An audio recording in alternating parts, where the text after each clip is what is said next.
Quando os SSDs chegaram ao mercado de computadores domésticos, eles de certa forma foram uma revolução. Até hoje, um computador mais modesto pode se beneficiar e muito em termos de desempenho por você simplesmente trocar um HD por um SSD. Acontece que tem uma nova versão dessa tecnologia que já está amplamente difundida e que está todo mundo adquirindo.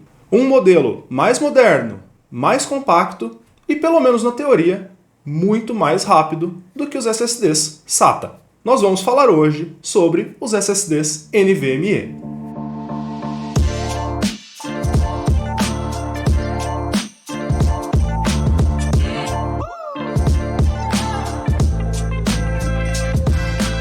Antes de nós falarmos sobre os SSDs NVMe e até mesmo sobre SSDs em si, nada melhor do que nós puxarmos um histórico para entender como que a tecnologia está evoluindo.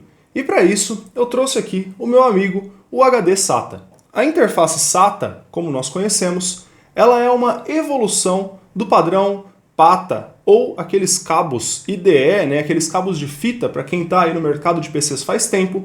E basicamente ela introduziu uma forma que temos mais consistência de sinal e o protocolo AHCI, que é utilizado até hoje nesse tipo de dispositivo e também em SSDs SATA. Um ponto importante para nós entendermos sobre a tecnologia é que quando o padrão SATA e o protocolo AHCI foram estabelecidos, os HDs ainda reinavam. Nós não tínhamos unidades de estado sólido como os SSDs são hoje, utilizando memórias flash.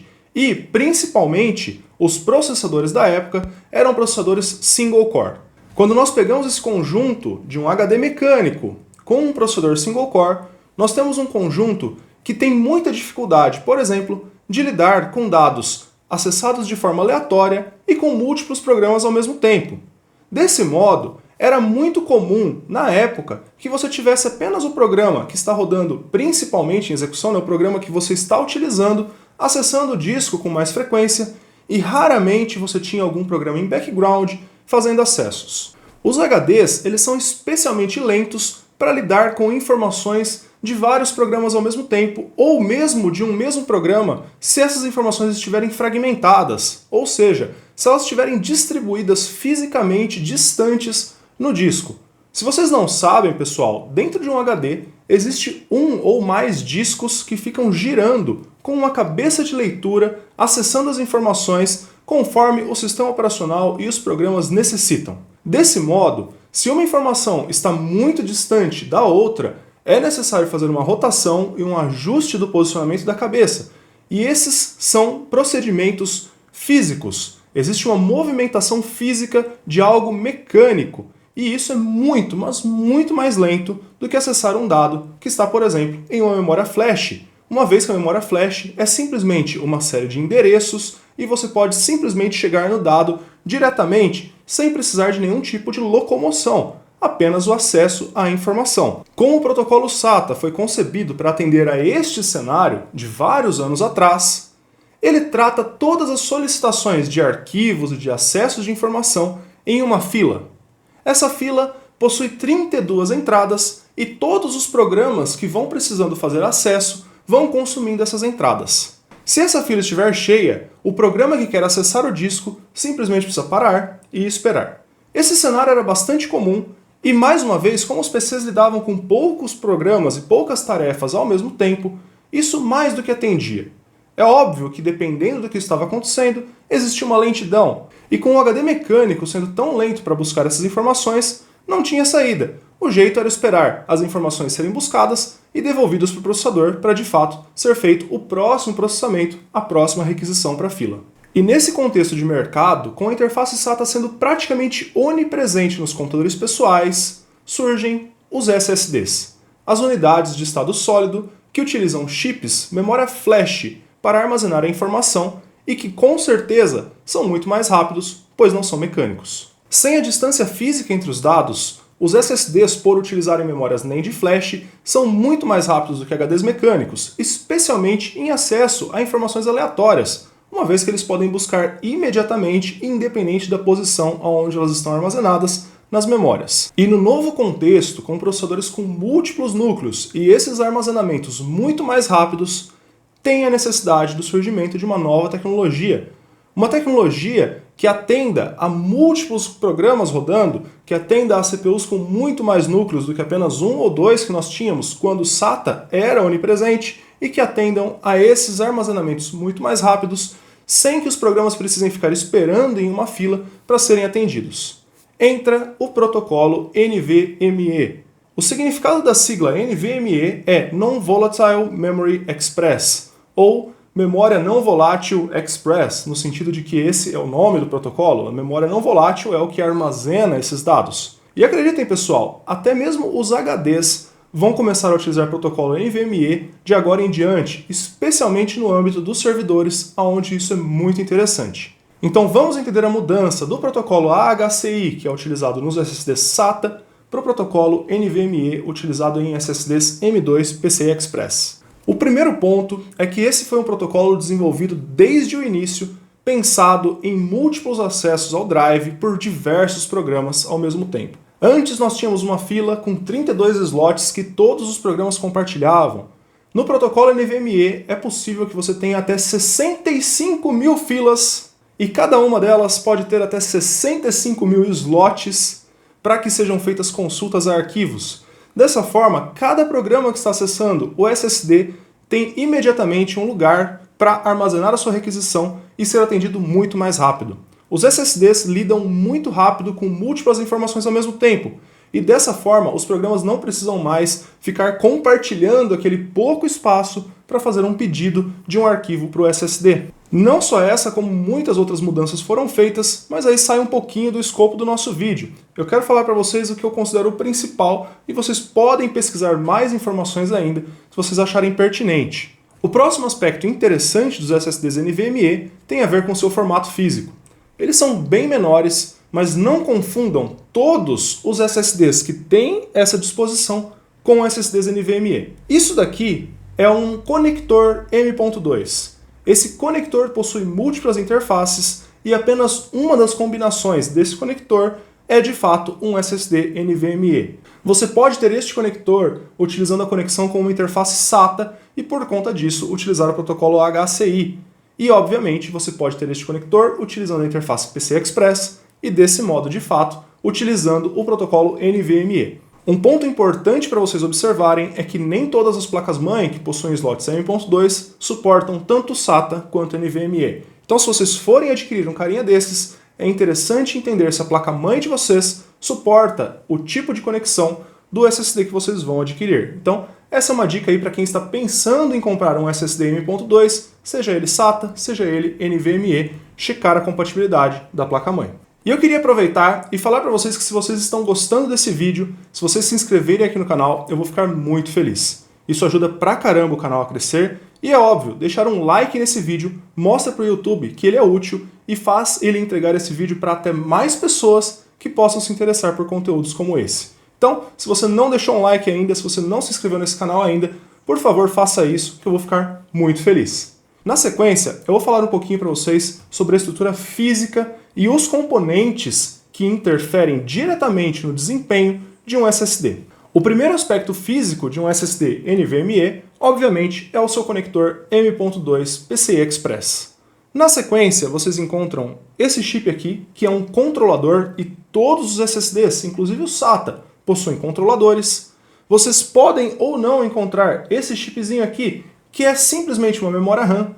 E, por fim, todo o resto do seu SSD são memórias NAND flash, de fato onde ficam armazenados os arquivos. Em ordem, vamos falar sobre essas 4 pecinhas que compõem o seu SSD e como que elas podem influenciar no desempenho final dele. Para começar, a interface PCI Express é um aspecto muito importante, pois ela define o limite de banda que você vai ter com o seu SSD M.2 PCI Express. Se a sua placa-mãe, por exemplo, tiver o slot M.2 alimentado por linhas PCI Express 2.0, você tem uma limitação de banda muito maior do que se fosse 3.0 ou 4.0. A cada geração do PCI Express, literalmente a velocidade foi dobrada. Porém, essa é apenas a velocidade limite do seu SSD. Não é porque ele é PCI Express 4.0x4 que ele vai atingir velocidades entre 7 e 8 GB por segundo. E, inclusive, fica na tela aí para vocês uma tabelinha com as velocidades limite de acordo com o PCI Express e a quantidade de linhas. A quantidade de linhas, pessoal, é a conexão física entre o slot e o SSD. Normalmente os slots M.2 vão possuir 4 linhas PCI Express disponíveis, e normalmente os SSDs NVMe vão utilizar essas 4 linhas, porém existem exceções. Existem, por exemplo, os Optane Memory da Intel, que utilizam apenas 2 linhas PCI Express, e por conta disso ficam limitados a literalmente metade da banda da utilização de 4 linhas. E podem existir placas-mãe também que dispõem de apenas 2 linhas PCI Express em um conector M.2. É interessante que vocês saibam que normalmente tudo isso é bastante compatível. Um SSD NVMe que possua a interface PCI Express 4.0x4 normalmente funciona sem problemas em 2.0x2. A única diferença é o limite de banda. 2.0x2 vai literalmente te entregar 1 GB por segundo de velocidade limite, e você não tem como passar disso, uma vez que é aquilo que o slot consegue transportar de informação. Por mais rápido que o seu SSD seja, o limite de velocidade é 1 GB por segundo, contra todos os 8 GB por segundo de possuir o PCI Express 4.0x4. Então, esse é um aspecto importante para vocês observarem.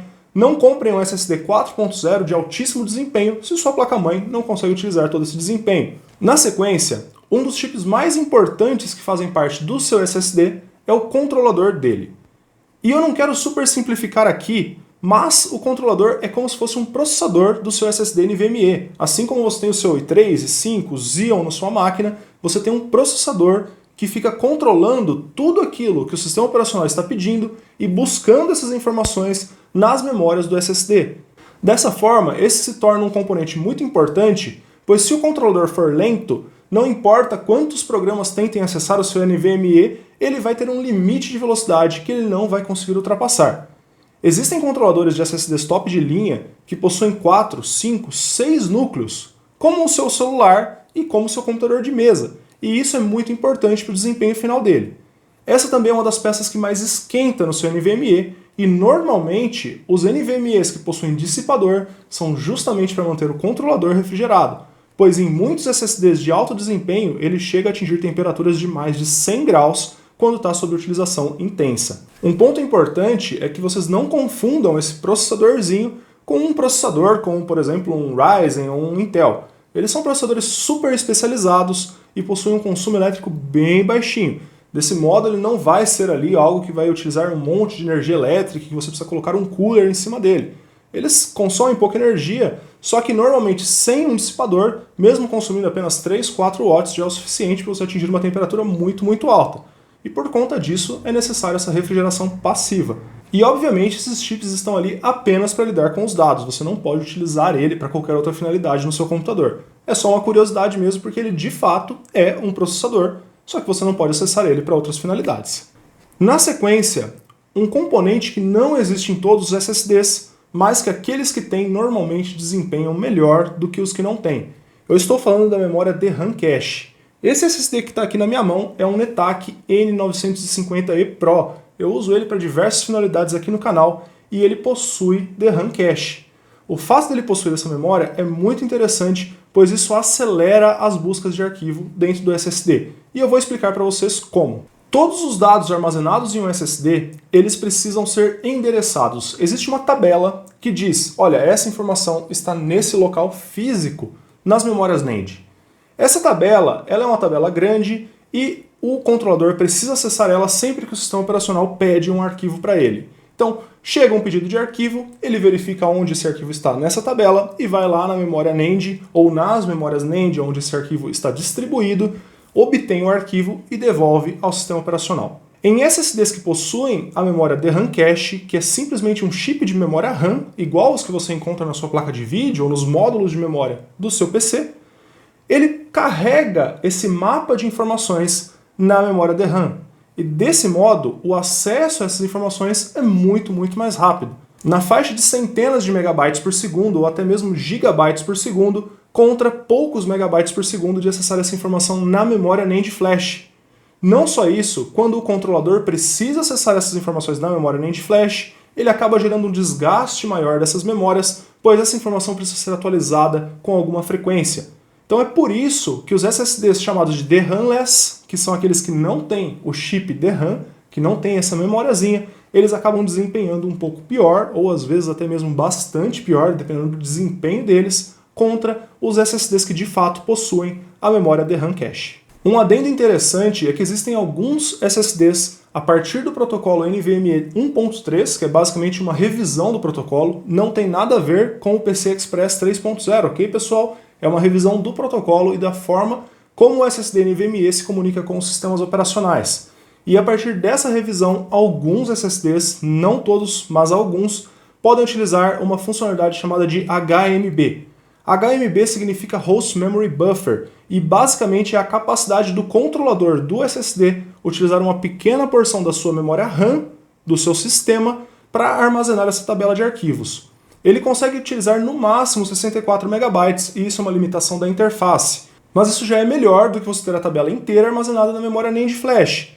E até mesmo a memória RAM do PC é bem mais rápida de acessar do que a memória NAND Flash. Um dos percalços aí dessa tecnologia é que você acaba compartilhando aquele pequeno bus PCI Express, aqueles 4 GB por segundo limite de desempenho, você compartilha com o controlador acessando a memória RAM do seu PC.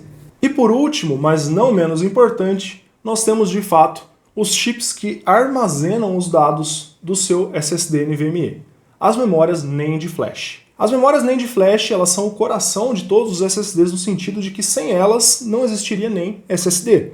Se nós temos hoje controladores super rápidos e formas de tratar esses dados de forma que eles fiquem mais rápidos disponíveis para o sistema operacional, tudo isso veio por conta dessas memórias que armazenam dados em chips ao invés de formato magnético como os HDs. Uma coisa que muitas pessoas não sabem é que existem centenas, talvez milhares de modelos de memórias NAND Flash e elas possuem uma série de especificações, algumas possuem mais canais, outras possuem mais layers, outras possuem muita informação importante e que raramente isso é disponível para você na hora que você está comprando um SSD. Alguns SSDs idênticos vêm com memórias NAND Flash diferentes, mesmo de grandes marcas. Existe um vídeo do Linus Tech Tips onde ele pega SSDs da XPG, que são da Ideira, e existem 7 variações diferentes do mesmo modelo.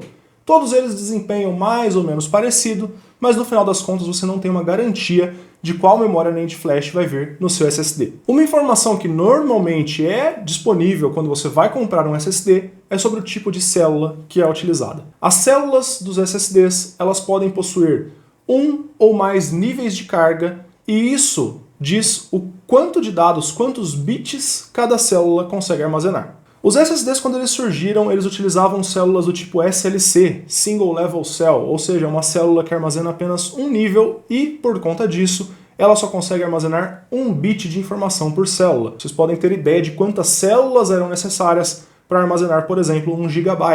E justamente por isso, os SSDs antigos dificilmente estão disponíveis em versões de 1 TB, 2 TB. Quando estão, eles possuem um monte de chips, porque você tem um limite de quantidade de células por chip, um limite físico por conta do tamanho das células. Pouco tempo depois, surgiram os chips MLC, que armazenam 2 níveis por célula, e dessa forma eles armazenam 2 bits diferentes por célula. Logo depois surgiu o TLC, e nós estamos no QLC, ou Quad Level Cell. As células armazenam 4 bits em uma única célula. Com o passo que o aumento da quantidade de níveis de uma célula faz com que elas armazenem mais informações, elas também ficam mais lentas e com menos durabilidade. Deste modo, os fabricantes de SSDs tiveram que criar uma engenhosidade que vem configurado no firmware e que o controlador é responsável por gerenciar essas informações, que é chamado de PSLC Cache, ou Pseudo Single Level Cell Cache. Essa técnica é utilizada para basicamente reprogramar partes das memórias NAND para que elas funcionem como se elas fossem SLC. O seu SSD hoje, que possui 1 TB de espaço, se ele for inteiro reprogramado para SLC e ele for um SSD QLC, você vai basicamente ficar com 256 GB de espaço utilizável. Desse modo, você não conseguiria preencher todo o seu 1 TB por conta que o espaço simplesmente não ia existir mais. As memórias que armazenam 4 bits agora armazenam apenas 1. Durante o uso e totalmente transparente para o usuário, conforme você vai criando arquivos e gravando informações no SSD, uma parte das células vai sendo gravada como se fosse SLC. E desse modo, um desempenho absurdamente alto. Uma vez que o espaço disponível no seu disco vá ficando menor, a quantidade de células capaz de ser reprogramada para SLC vai diminuindo, justamente porque você precisa de 4 vezes o espaço para você ter apenas uma célula disponível na memória NAND flash. E é isso que explica por que os SSDs modernos, quanto mais cheios eles estão, mais degradada fica a performance deles. Se você começa a colocar um monte de arquivos e você tem 30 GB livre, você já não tem mais espaço para um cache SLC, ou seja, você não tem mais como utilizar essa ferramenta que faz com que o desempenho dele fique parecido com os antigos SSDs top de linha. Eles vão cair a velocidade de leitura para os níveis das células atuais, que é bem mais baixo do que de fato se fosse uma célula SLC de verdade. E uma vez que você termine suas operações em arquivos, o SSD, quando ele está ocioso ou com baixo uso, ele basicamente começa a pegar essas informações que ele gravou fazendo de conta que as células eram SLC, e ele começa a reescrever essas informações de fato recompondo ao formato das células do seu SSD. Ou seja, se o seu SSD utiliza NANDs QLC, ele vai pegar cada 4 bits gravadas como SLC e colocar em apenas uma célula essa informação, uma vez que a velocidade de leitura não é tão afetada quanto a velocidade de escrita no caso dos SLCs versus os novos tipos de célula. Enfim, eu acho que eu falei para vocês a maioria dos aspectos que eu considero importantes sobre como que o SSD funciona, e isso vale não só para NVMEs. A maioria dessas informações também vale para SSDs SATA. Porém, como a interface SATA já está num estado de estagnação muito grande, eventualmente não adianta você imaginar que o SSD vai ter vários mecanismos para entregar mais desempenho, isso acaba se tornando menos importante. Não só isso, os fabricantes estão cada vez mais degradando a qualidade dos componentes utilizados em SSD SATA. E eu não me refiro a esses SSDs de marcas genéricas chinesas, não. Estou falando de SSDs vendidos aqui no Brasil mesmo, de grandes marcas, utilizando controladores cada vez mais simples, memórias NAND cada vez mais lentas e efetivamente diminuindo o impacto que você tem de colocar um SSD na sua máquina. Eu realmente começo a achar não tão interessante utilizar esses SSDs SATA até mesmo para armazenamento de arquivos em grande quantidade, uma vez que dependendo do controlador dele, ele realmente pode ser bem lento, dependendo das operações que você for fazer. E talvez vocês estejam se perguntando, mas Mário, você falou todas essas informações, você não vai mostrar um benchmark pra gente? Você não vai mostrar alguma informação mais a fundo na prática? E pessoal, hoje não, mas esse vídeo ele serve como referência técnica para uma série de vídeos que vão chegar logo mais aqui no canal. Eu estou para receber a nova série inteira de SSDs NVMe da Netak, os NV3000, o NV5000 e o NV7000. E eu vou fazer review e comparação entre esses SSDs, e eu ter esse vídeo explicando um pouco sobre como funcionam as coisas ali por dentro deve ajudar bastante a entregar para vocês essas informações e referenciar, é lógico, as informações que eu falei nesse vídeo aqui de hoje.